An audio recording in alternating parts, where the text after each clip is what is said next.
Hello मेरे प्यारे Jharkhand board के कक्षा 8वीं के विद्यार्थियों, बिल्कुल एग्जाम के लिए रेडी होना।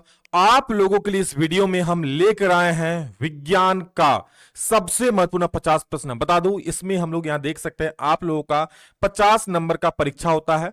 ये ऑफिशियल क्वेश्चन पेपर है जो जैक बोर्ड द्वारा जारी किया गया, इसलिए इसको जरूर ध्यान से देखिएगा, है ना। और आप लोग का ये विज्ञान में हम लोग देखेंगे 1 घंटा आप लोगों को मिलेगा एक विषय में एग्जाम में भी, और इसमें टोटल 50 प्रश्न रहेंगे 50 नंबर का।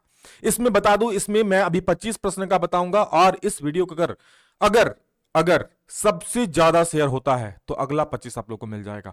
और प्यारे बच्चों, अपने दोस्तों को जरूर शेयर कर दीजिए ताकि मुझे भी अच्छा लगे और आपके दोस्त भी पढ़ पाए, है ना। चलो, जैसे हर एक बार बच्चा यहां से पढ़ करके ए+ ग्रेड फोड़ता है, आप लोग भी फोड़ोगे, आप लोग भी ले आओगे, है ना। चलो शुरू करते हैं। और हाँ, आप लोग लिए खुशी है कि इस बार अंतिम बार ऑब्जेक्टिव हो रहा है, पता है अगली बार से ऑब्जेक्टिव सब्जेक्टिव हो जाएगा। तो चलो, आप लोग का तो नैया पार हो जाएगा, 9th में पहुंच जाओगे। देखो, ये कुछ इंस्ट्रक्शन, इसको पढ़ लीजिएगा। हम क्वेश्चंस को देखते हैं, है ना। पहला प्रश्न है, सूक्ष्म जीव का निवास स्थल कहां है।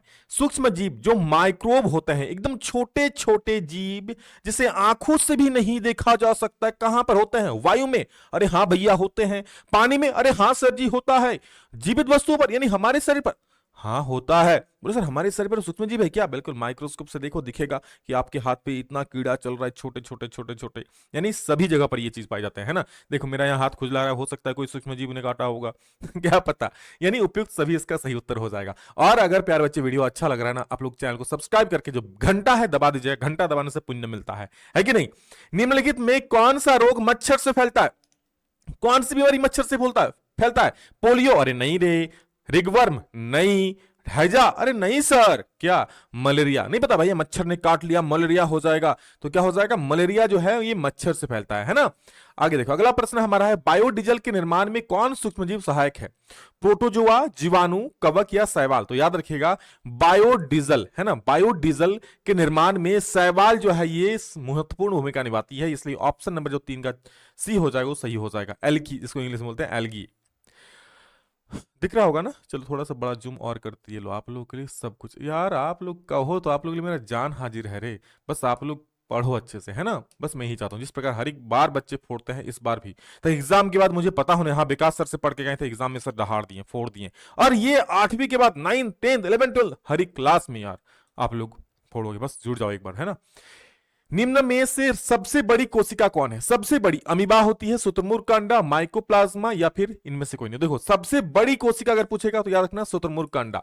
शुतुरमुर्ग का अंडा सबसे बड़ी कोशिका होती है। वहीं अगर आपसे पूछते सर सबसे छोटी कोशिका क्या होती है, तो याद रखना उस वक्त बोलेंगे माइक्रोप्लाज्मा। जी हाँ, माइक्रोप्लाज्मा सबसे छोटी कोशिका होती है। दोनों क्वेश्चन एग्जाम में पूछे जाते हैं कभी कभी, तो आप लोग दोनों को याद रखिए, है ना। अगला, कोशिका के किस भाग में गुणसूत्र उपस्थित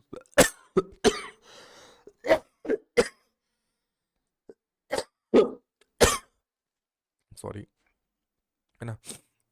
थोड़ा सर्दी है, थोड़ा सा मतलब ऐसा कुछ खास नहीं है, लेकिन चलो कोई नहीं। देखो, कोशिका के किस भाग में गुणसूत्र उपस्थित? गुणसूत्र जो होता है ना प्यारे बच्चे, इसमें सारा लेखा जोखा होता है। सर क्या लेखा जोखा होता है? ये कौन सा परिखाता होता है? तो बता दो, गुणसूत्र में आपके माता पिता से आप में ट्रांसफर होता है, और ये कहां होता है? केंद्रक में गुणसूत्र। और इसी में बेटा डीएनए होता है। डीएनए, डीएनए पता है क्या होता है? डीऑक्सी राइबो न्यूक्लिक अम्ल। यानी इसी में क्या होता है ना, अनुवांशिक गुण होता है, जैसे आपने माता या पिता जैसे देखने में होंगे। तो क्या ट्रांसफर होता है पता है? डीएनए ट्रांसफर होता है आपके माता पिता से आप में, है ना। और वो कहां होता है? केंद्रक में। केंद्रक क्या? गुणसूत्र, यानी गुण, गुणसूत्र मतलब क्या? गुण रहेगा भैया। आपके माता पिता के गुण आप में आएंगे। गुण मतलब कौन सा? देखने में कैसा होगा। ये थोड़ी कि आपके माता पिता अंग्रेजी बोलेंगे तो आप भी बचपन से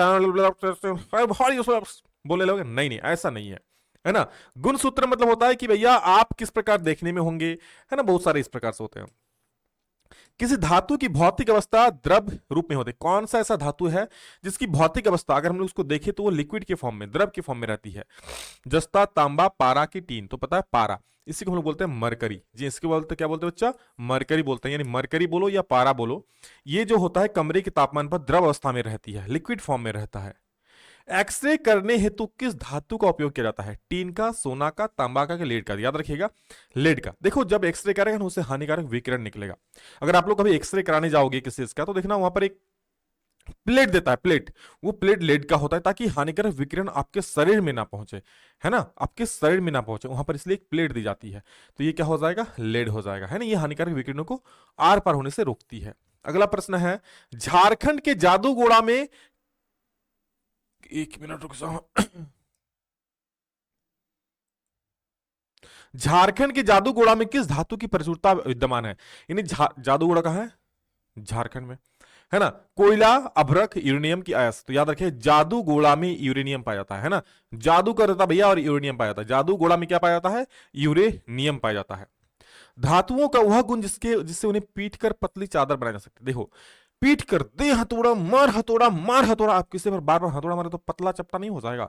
तो पीट पीट कर पतली चादर बनाई जाती है। धातुओं का उस गुण को बोलते हैं आघात वर्धनिता। आघात मतलब क्या, दे हथौड़ा, दे हथौड़ा, मार, आघात मतलब क्या, चोट पहुंचाना। यानी किस धातु पर जब बार बार हथौड़ा से पीटोगे तो वो चादर का रूप ले लेगा, है ना। और धातु का वह गुण जिसके कारण उसे हम लोग क्या बच्चा, खींच के, है ना, खींच के पतली तार के रूप में कर देंगे, वो गुण कहलाता है तन्यता। क्या कहलाता है, तन्यता, है ना।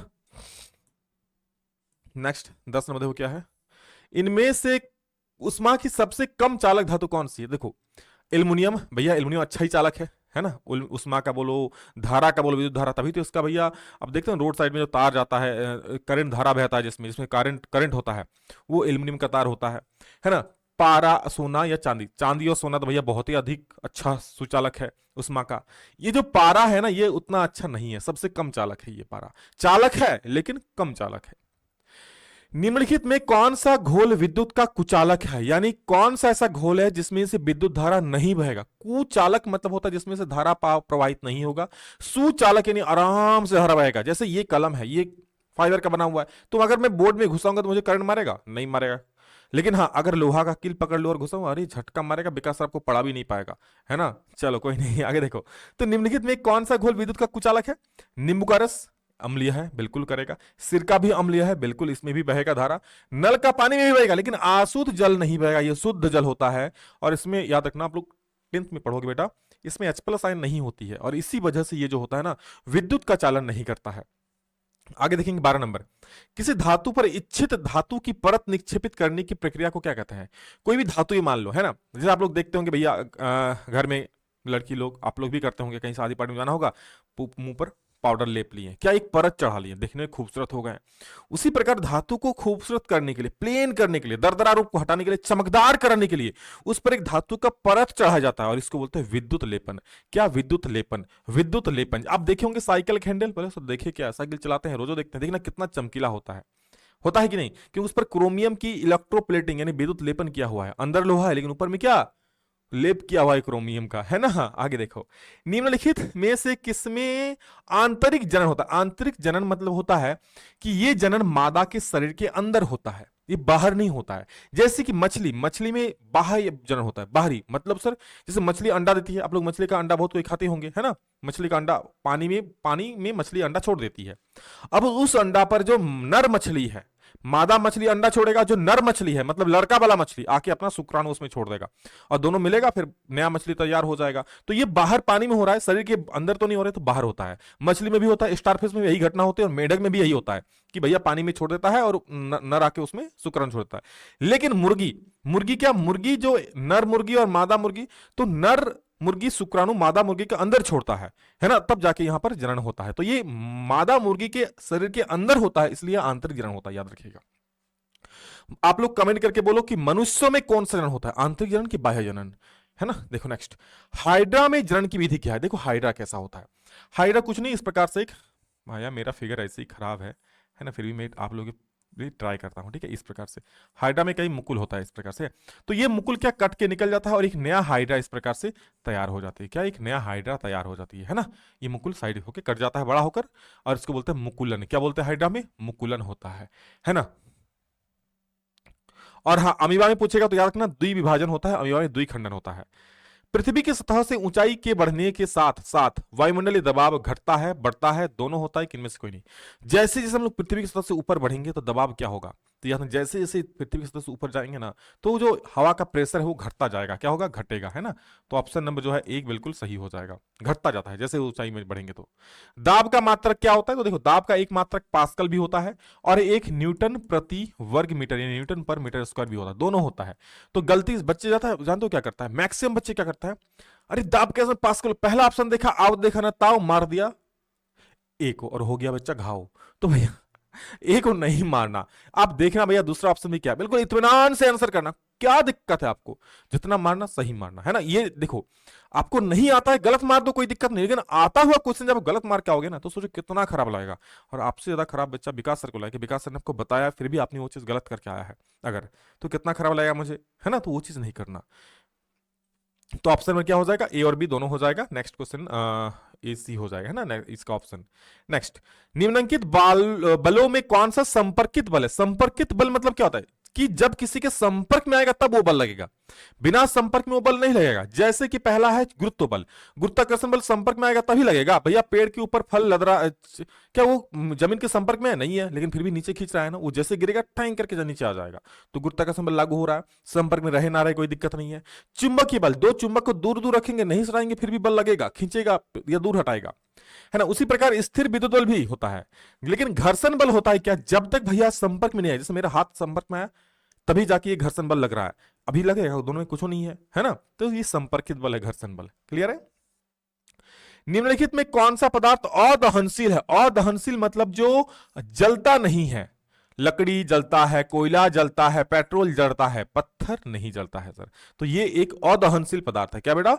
ये एक अदहनशील पदार्थ है। ऑप्शन नंबर डी जो है बिल्कुल आप लोगों का परम सत्य उत्तर हो जाएगा, जिसकी कोई काट नहीं है ना? आगे देखो, किसी पदार्थ के दहन का पोषक पदार्थ है, वो क्या बोल रहा है कि किसी पदार्थ के दहन का पोषक पदार्थ क्या है ना? पोषक पदार्थ मतलब दहन में कौन सहायक है, उसको कौन पोषक देता है, सहायता कौन करता है? कार्बन नहीं, जल भैया वो तो बुझा देगा, कार्बन मोनोऑक्साइड भी नहीं, हाँ लेकिन ऑक्सीजन क्या होता है? पोषक पदार्थ है। आप कैसे पता करोगे? आप एक मोमबत्ती को जलाना और गिलास से ढक देना, जब तक उसके अंदर बच्चे ऑक्सीजन है तब तक तो वो जलेगा, लेकिन ऑक्सीजन जैसे खत्म हो जाएगी देखना वो बुझ जाएगा। तो क्या हो जाएगा यहां पर? ऑप्शन नंबर सी बिल्कुल सही हो जाएगा। ऑक्सीजन जो है पोषक पदार्थ है, वो आग को जलने में सहायता करता है ना? सहायता करता है। किसी ज्वाला का सबसे अधिक गर्म भाग कौन सा होता है? ज्वाला का, जैसे मान लो ये मोमबत्ती है ना, अब ये जलेगा इस प्रकार से, सबसे गर्म भाग जो होगा बेटा ऊपर वाला, एकदम ऊपर वाला जो भाग होता है सबसे गर्म भाग होता है। तो याद रखना, सबसे बाहरी भाग जो होता है ना, सबसे गर्म भाग ऊपर, मतलब जरा सा टच नहीं करोगे भैया आंगुल एकदम पूरा ये हो जाएगा, है ना? 21 नंबर, निम्नलिखित में से कौन दो गुणसूत्र मिलकर नर शिशु के रूप में विकसित होता है? यानी कौन से दो गुणसूत्र मिलता है कि नर के रूप में, मतलब लड़का का जन्म होता है, नर का जन्म होता है? तो याद रखना बेटा, नर शिशु का जन्म कब होता है ना? नर शिशु का जन्म जब होता है जब एक्स और वाई मिलता है, इसलिए एक्स वाई। अगर एक्स और एक्स मिल जाए, है ना, तो किसका होगा? तो मादा का जन्म होगा, है ना? किसका जन्म होगा? मादा का जन्म होगा। देखो ये कौन देता है सर? तो ये पुरुष और महिला देती है ना? अगर पुरुष अपना एक्स दे दे, याद रखना लड़की के पास हमेशा एक्स ही होता है, उनके पास वाई नहीं होता है। एक्स एक्स मिलकर पुत्री का जन्म हो जाएगा। लेकिन पुरुष अपना अगर वाई दे दे, क्योंकि पुरुष के पास वाई होता है, तो वाई दे दे और स्त्री अपना एक्स ही दे पाएगी, एक्स वाई मिलकर क्या होगा? पुत्र का जन्म हो जाएगा, यानी नर शिशु का जन्म हो जाएगा, है ना? और अभी तक अगर आपने यार चैनल को सब्सक्राइब नहीं किया है, एक प्यारा सा कमेंट यार कर दो, है ना? मजा आ जाता है आप लोगों का, सच में कमेंट देखता हूँ ना, अच्छा अच्छा मजा आ जाता है, तो बस वो कर दिया करो। और हाँ, आपके जो भी दोस्त हैं, यार हैं, रिश्तेदार हैं यार, उनको मत भूलो, उनको भी थोड़ा बता दो ताकि वो भी पढ़ रहे हैं। अच्छा अच्छा, विश्व एड्स दिवस कब मनाया जाता है? तो याद रखना 1 दिसंबर को। जी हाँ, 1 दिसंबर को विश्व एड्स दिवस मनाया जाता है। अगला देखो 23, स्त्रियों में होने वाले मासिक स्राव की सामान्य अवधि क्या है? मासिक स्राव जो मेंस्ट्रुएशन होता है ना स्त्रियों में, इसका साइकिल प्रत्येक 28 दिन में होता है। हालांकि कुछ कुछ महिलाओं में अंतर हो सकता है, लेकिन अब कॉमन जो है ना 28 दिनों का अंतराल में होता है, कि आज हो गया फिर 28 दिन बाद होगा, है ना? तो ऑप्शन नंबर डी बिल्कुल सही हो जाएगा। समतल दर्पण से बना प्रतिबिंब, समतल दर्पण कौन? अरे वही दर्पण जिसमें आप लोग अपना सरल सा चेहरा, अरे नहीं नहीं नहीं बच्चा, अच्छा खूबसूरत सा हैंडसम सा चेहरा देखते हो, है ना? मान लो ये आप ही में से कोई है, कौन है बता दो कमेंट करके। ये क्या है, समतल दर्पण। और इसका प्रतिबिंब किधर बनेगा सर, ये पीछे बन गया इधर। तो जब भी दर्पण के पीछे बेटा प्रतिबिंब बनता है तो याद रखना वो हमेशा होता है आभासी प्रतिबिंब। दर्पण के अगर आगे अगर बन रहा है तो वास्तविक, लेकिन दर्पण के अगर पीछे किसी का प्रतिबिंब बन रहा है तो वो आभासी होता है। समतल दर्पण में पीछे ही बनता है तो क्या हो जाएगा, आभासी होता है। और इसको बेटा काल्पनिक भी बोलते हैं। क्या बोलते हैं, काल्पनिक प्रतिबिंब, है ना, काल्पनिक भी बोलते हैं। और 25 नंबर सवाल क्या है देख लो। 25 नंबर बोल रहा है वह यंत्र जो दृष्टि रेखा पर नहीं रहने वाले वस्तुओं को भी दिखा सकता है, क्या होगा, पेरिस्कोप, किल्डोस्कोप, विक्षेपण या दूरबीन। इसका आप लोग कमेंट सेक्शन में उत्तर बोलना, क्योंकि इसका नेक्स्ट पार्ट आएगा, मैं उसमें बता दूंगा। मैं देखूंगा कौन कौन बच्चा पढ़ रहा है ईमानदारी से, कौन कौन विकास सर के साथ मेहनत कर रहा है है ना। चलो बच्चा पढ़ो, और जो वीडियो अपलोड हो रहा है उसको जरूर देखो। चलो प्यार बच्चों, thank you, love you all. इस वीडियो में इतना ही रखते हैं, मिलेंगे दूसरा में जल्द ही, तब तक के लिए जय हिंद, वंदे मातरम।